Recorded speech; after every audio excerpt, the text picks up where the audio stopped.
Hello, welcome to Lemon Studios, where we talk anything and everything entertainment. I'm, of course, Lemon himself, Zeke Lemon, and this is Crash right here. Say hi, buddy. Say hi. No? Okay. And this is my predictions for the Royal Rumble of 2024. But before we get into all that, let's get the house clean out of the way, shall we? I need you to leave a like, comment below, let me know your thoughts and predictions on the Royal Rumble 2024. And, of course, hit that subscribe button, as that helps me grow into my YouTube career. We are mainly a movie channel, but I'm going to start doing some wrestling here as well, because I am a huge fan and I don't really have many people to talk wrestling with, and so bringing it over to the channel. So it is officially that time of the year. It is the best time of the year. We are in Mania season. To me, Mania is my favorite premium live event, or pay-per-view, however you want to call it, and the Rumble is second. Been to one live. I believe it was the 2017 one is the one I went to. It's the one where Cena got the 16-time title. It was the first one in the Alamo Dome. And it was a really good time. Really loved it. Favorite event to go to live, but my favorite event overall is still Mania. But the predictions on how I think it is going to go. So the match order is so far leaked. Presumably leaked, because the guy who leaked it, Boozer, if you do not follow him on Twitter, which I don't think you can, I think he's private now.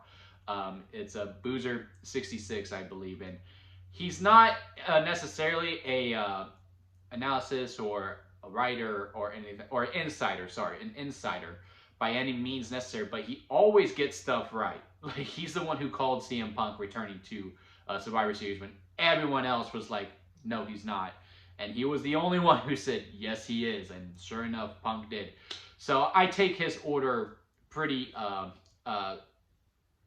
for certain that this is the order. So it's supposed to go the Women's Rumble match, and then the WWE title match, and then the United States title, and then the Men's Rumble match, which is what we expected, right? We really expected that to be the order. I thought we might do the WWE title first, then Women's, and then United States, then the Men's Rumble, because I heard Roman's contract, if he doesn't go last, he goes on first. But this is probably the right order to go to. I mean, it's supposed to go, what, 4 hours, I'm hearing? Damn.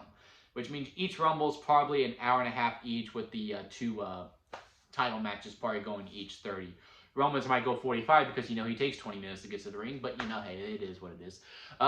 So let's get into it. The Women's Rumble match, how I think it's going to be booked, and who I think is going to win.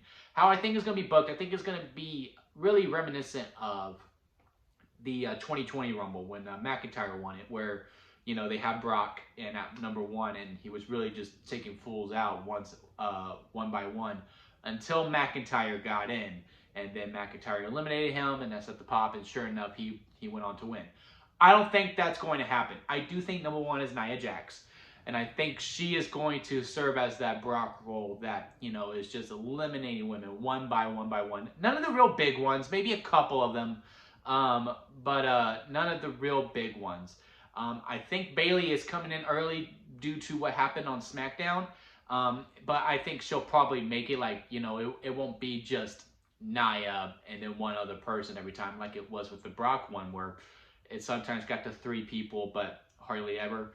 I think they're going to set this up like, who's going to eliminate Nia? And we'll finally get Jade Cargill debuting, and she will be the one to eliminate Nia Jax to really set her over as a threat. I do think this is the time for Jade Cargill to finally debut. I mean, if she doesn't debut at the Rumble, I don't know when you do it at this point. And I think her eliminating Nia Jax, especially with Nia just stacking up bodies, eliminate, who's going to beat her? And then it is Jade Cargill. Now, as for the winner, I've heard 2 names, and that is Becky or Bayley. And I agree those are the 2 top picks. And if you would have asked me a few days ago, I would have said Bayley. I think it's Bayley's time. Bayley deserves to win. And honestly, Bayley's the one I'm going to be cheering for. And I think this is the start of her becoming a face. However, I do not think she is going to win now. After Friday, I do not think she is going to win. Because of one thing. Because, you know, well, obviously building up to the breakup of Damage Control and setting up Io versus Bayley for the women's title. And, you know, that'll be a good match. That'll be a good match. And you know, they've been slowly keeping Bayley out of things, having her be on her own. And, you know, anytime Bayley's trying to celebrate with them, they don't do that with her.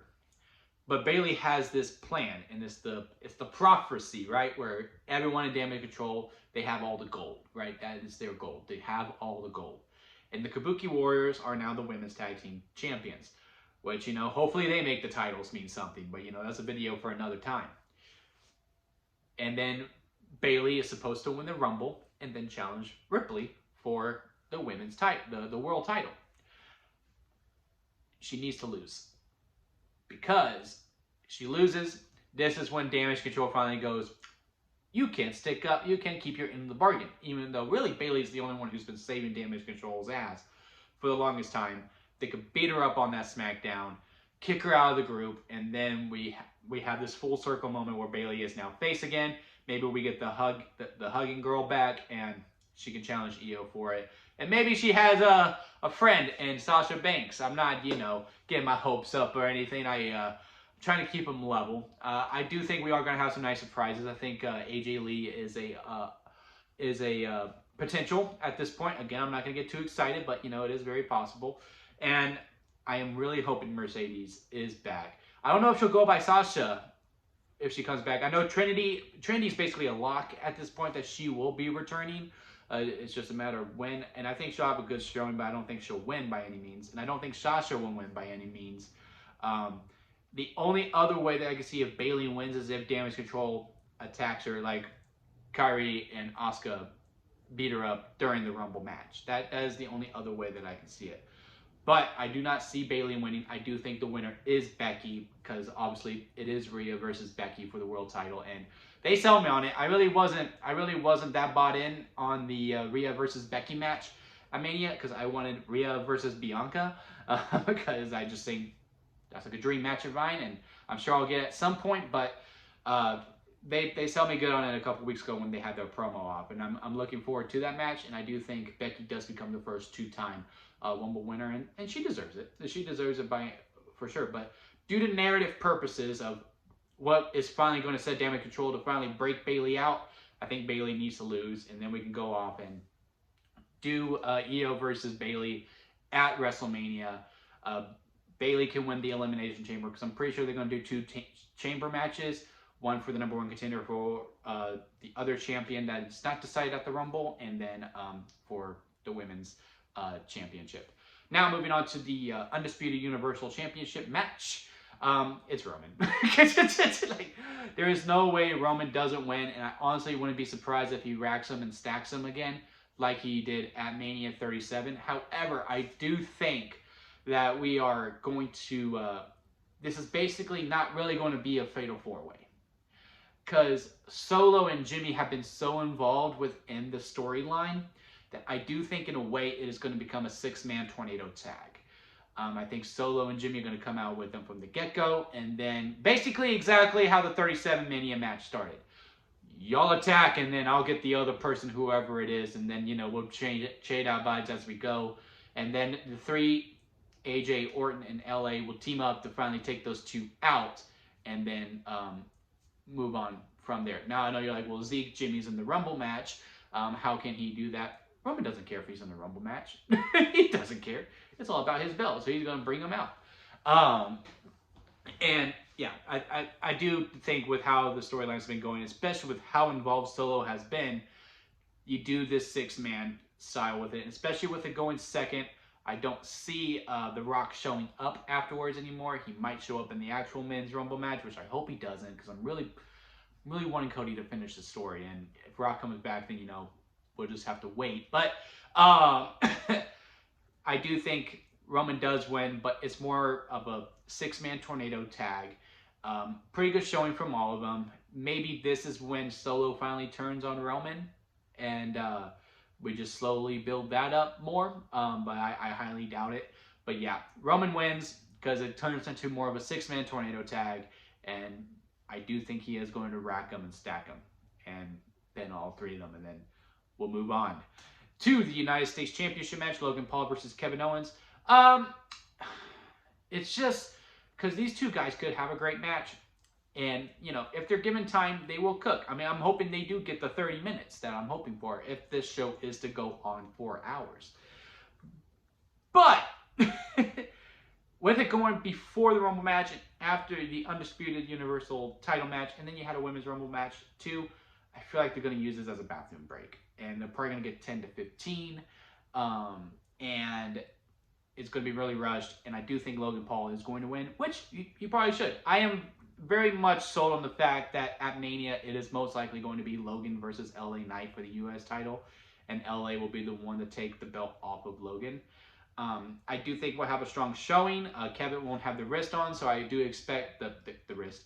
He's going to have his wrist on. If he didn't have his wrist on, he would not be wrestling. He is not going to have the cast on. I expect that to be part of the storyline throughout the whole entire match. The punch will come into play, and I'm sure the brass knuckles will come into play too. And yeah, I mean, there is not much more to go into that match. I am hoping they do get to 30 because it is supposed to go 4 hours long. But I can see them only getting like 10 to 15, which could still be a pretty good match, but not as good as it could be. Now, on to the main event. The most story-driven Rumble match probably ever since I started watching in 2007. This is definitely the most story-driven ever. We're essentially about who gets to finish their story, because really, there's only 2 names really that we are really going to be debating through, even though Sports Illustrated has a whole other name. But multiple people can win, and it is the most stacked, and it is the most deep. I mean, if there was Vegas odds, it would probably be Punk, Cody, Rock. Those would probably be 3, and then you could also add Drew in there. You could add Gunther in there. You could just keep going on and on and on. However, how I think this match is going to be booked, it is just going to be a prevelition. Is that the word? I don't think it is the word, but it's going to be just basically a set of starting the stories for WrestleMania. Like, I do expect 1 and 2 to be Jay and Jimmy to kick off that feud, because I do believe they're going to do the brothers facing each other at Mania. And I do think, you know, Jay's theme is a good one entrant to get the crowd back up and lively again. I mean, hearing ooh so, and then he comes out, then he does the whole hand thing. Then we're gonna go, oh Jay, we love you. And then Jimmy comes out and like, oh, it's serious. And it's basically gonna be a corporation of that. Like, you know, when Cody gets in, Shinsuke is not gonna be too far behind. Or maybe when Shinsuke comes in, you know, Cody's not too far behind.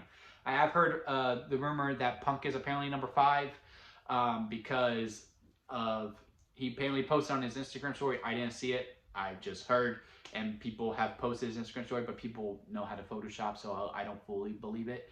But he posted 5, and then he deleted it. So maybe Punk is number 5. I do know R-Truth is number 19, because when he drew his number on SmackDown, he goes, oh my God, do I have to quarantine? He's obviously 19. So you know the other Judgment Day members are probably going to be before or a little after that, so they can all jump R-Truth. You know that spot's going to happen. As for surprise entrance, I would have said Brock. But after what has been released, I do not see Brock coming back for this Mania season, which, you know, the roster's stacked enough where they don't need him. I'm not going to go into it. Just, you know, support victims, y'all. That's all I'm going to say. Support victims. And as for another surprise entrance, Sami Zayn, I highly expect him to come back. I really wouldn't be surprised if they do. Once Drew comes out, then the next one is Sami, and they're going to beat each other up. And maybe that's a Mania program, because I heard at the Chamber it's Punk versus McIntyre, but, you know, we will see. And then as for another surprise entrant, it is probably Dwayne. It is probably The Rock.